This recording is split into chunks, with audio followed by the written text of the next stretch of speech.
the administration's plan is working as intended. That, Mr. President, is the Department of Homeland Security's assessment of the situation at our southern border since President Biden ended Title 42 authorities back in May.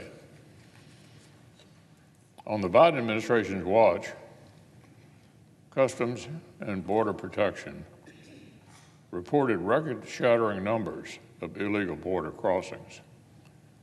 And yet Washington Democrats would like us to believe that with the flip of a switch, they brought the crisis they helped create under control. Believe me, Mr. President, I wish that were true.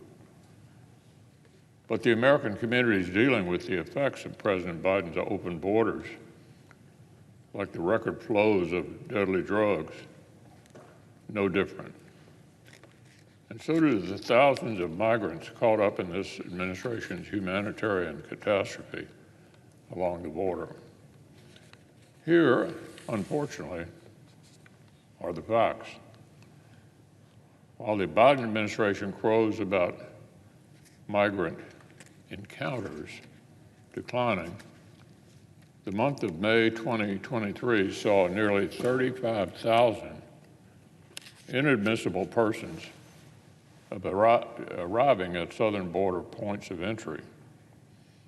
That's double the May total from just a year before. And last month, in June, the number jumped to over 45,000.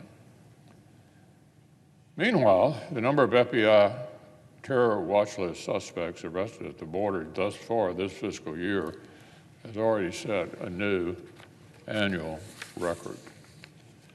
And President Biden's HHS department still can't seem to account for over 85,000 children who arrived at the border unaccompanied and were released into the United States. So, Mr. President, I know several of our colleagues on this side of the aisle will have more to say on the subject later today. But if this is what the Biden administration calls a plan that's working as intended, I'd hate to see what they think failure looks like.